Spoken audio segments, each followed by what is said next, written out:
یہ کوئی انمٹ چیز نہیں ہے، لائف ٹائم رہنے نہیں، آنکھ بند ہونے کی دیر ہے، لوگ 3 مٹھی مٹی ڈال کے آ جائیں گے، سارے کیڑے کھا جائیں گے۔ یہ جو سجدے رہتے ہیں نا ہم کھڑے ہو کر کے، یہاں داغ نہ رہ جائے، یہاں نہ رہ جائے، یہاں نہ رہ جائے، بس 3 دن گزریں گے، شکلیں نہیں پہچانی جائیں گی۔ یہ کنڈیشن، یہ حقیقت ہے اس وجود کی، جس کو کہتے ہو نا باڈی ہے، باڈی ہے، طاقت ہے، طاقت ہے۔ مولانا یہ کر رہا ہوں، وہ کر رہا ہوں، اللہ نے جو جسم دیا تھا نا یہ تماشوں کے لیے نہیں دیا کہ یہ رب کی بارگاہ میں راتوں کو مسلح پہ کھڑے ہونے کے لیے ملا ہے۔ رب کی بارگاہ میں انصاف کے ساتھ زندگی گزار کے جاؤ۔ اور لوگوں اللہ کی بارگاہ میں جانا ہے، آپ تاریخ کا یہ باب پڑھ لیں، لوگ بڑی آسانی سے کہتے ہیں دیکھا جائے گا۔ مولانا اپنی تقریر اپنے پاس رکھو، ہم بھی تو کچھ کر کے بیٹھے، تمہیں کیا پتا ہے، ہم نے بھی کچھ نیکیاں کی ہیں۔ او بھائی کبھی نیکی پہ گھمنڈ نہ کرنا۔ بڑی پیاری بات کسی نے کہی تھی کہ نیکیوں پہ اترانے والے سے بہتر وہ شخص ہوتا ہے جو اپنی گناہوں پہ شرمندہ رہا کرتا ہے۔ نیکی کرو تو گھمنڈ نہ کرنا، گناہ ہو جائے تو تکبر نہ رکھنا، اللہ کی بارگاہ میں جھکے رہنا۔ اور تیرا میرا وجود کیا ہے، تیری میری اوقات کیا ہے۔ آپ تاریخ کا ایک باب بتا دو، جب پیغمبر اسلام کی زندگی کے ظاہری زندگی کے آخری ایام آئے ہیں، میرے نبی کریم فرماتے ہیں بلال جی آمینہ کے لال کا جاؤ، جا کر کے پورے مدینے میں اعلان کر دیا جائے آج محمد ابن عبداللہ آخری ملاقات کرنا چاہتا ہے، آج سارے لوگ آ کر کے محفل میں جمع ہو جائیں۔ اتنا کہنا تھا، بچے بوڑھے جوان گلیاں بھر بھر کے چل رہی ہیں، مصطفیٰ نے آخری بار بلایا ہے، جن کا تصور حضور کے بغیر ممکن نہ تھا، آج ان پر بجلیاں گر گئی تھی۔ آقا کریم کا فرمان تھا بلال یہ اعلان کر دینا آج آخری خطبہ ہے، سننے کے لیے سارے لوگ آ جائیں۔ مدینے کے چوک میں بھیڑ لگ جاتی ہے، بھائیوں کا حق کھا کے جانے والوں، آج کے بعد تمہاری مرضی ہے، حق کھا کے جانا یا لوگوں کو ستا کے جانا۔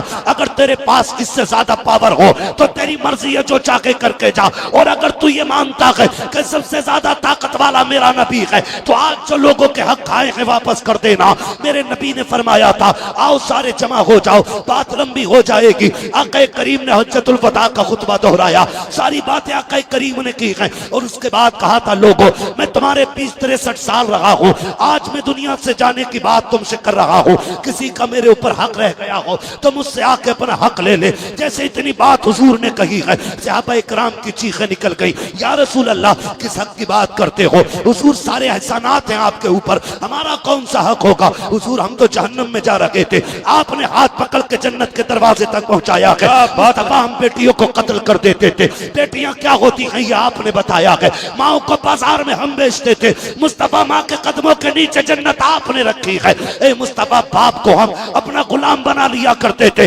باپ کیا ہے یہ تو آپ نے بتایا ہے۔ اے مصطفیٰ ہم تو کچھ بھی نہ تھے، جو کچھ آج آپ کے دم قدم سے ہے۔ حضور کس چیز کی بات کر رہے ہیں، کون سے حق کی بات کر رہے ہیں؟ میرے نبی کہتے ہیں صحابہ تمہارے درمیان 63 سال گزرے ہیں، ہو سکتا ہے کسی کا لیا ہو دیا نہ ہو سکتا ہے کسی کو چوٹ پہنچی ہو سکتا ہے کسی کو تکلیف پہنچی ہو، آج مجھ سے آ کر کے لے لے، میں اپنے رب کی بارگاہ میں اس حال میں جانا چاہتا ہوں کہ مجھ پہ کسی کا کوئی حق نہ ہو۔ ایک صحابی اٹھ کے کھڑے ہوتے ہیں، یا رسول اللہ میرے آپ کے اوپر اتنے درہم ہیں، حضور نے فرمایا ہے کوئی جنتی جو میری طرف سے اس کا قرضہ ادا کر دے۔ حضور کے صحابی کھڑے ہوئے، آقا یہ قرض میں ادا کرنے کے لیے تیار ہوں۔ اتنے میں اسی بھیڑ کے بیچ سے ایک صحابی اٹھے ہیں، اور اٹھنے کے بعد کہتے ہیں یا رسول اللہ نہ میرے درہم کا قرضہ ہے نہ میری دولت کا قرضہ ہے، سرکار میرا قرض عجیب ہے۔ کہا کون سا قرضہ ہے؟ کہا کہ کریم ایک دن سب بندی ہو رہی تھی، آپ کے ہاتھ میں کوڑا تھا، سرکار آپ نے کوڑا اٹھایا تھا،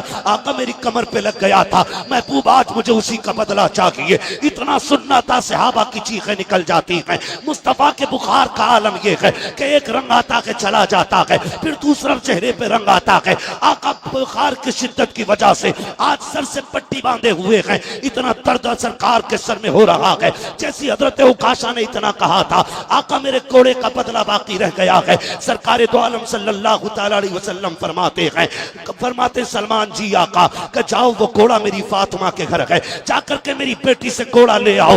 سلمان فارسی سیدہ کی چوکھٹ پہ گئے ہیں، جا کر کے دروازے پہ دستک دی ہے، اندر سے آواز آئی من دق الباب، دروازے پہ کون ہے؟ کہا تمہارا چچا آیا ہو۔ چچا کیا بات ہے اتنے اکیلے اچانک کیسے؟ کہا اس بیٹی تمہارے والد نے بھیجا ہے۔ کام کیا ہے؟ کہا وہ جو گھوڑا رکھا ہوا ہے سرکار نے وہ منگایا ہے۔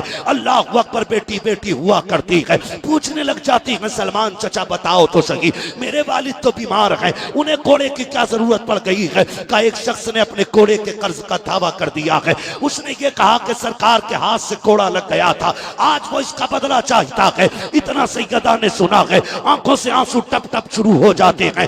آپ نے گھوڑے کو اٹھایا، شہزادے مسلح پہ لیٹے ہیں۔ اللہ اکبر، ماں کو سب سے زیادہ ناز بیٹوں پہ ہوا کرتا ہے، اور پھر بیٹے بھی حسنین کریمین جیسے ہو تو لا کے دکھاؤ، بیٹے بھی حسین جیسا ہو تو لا کے دکھاؤ۔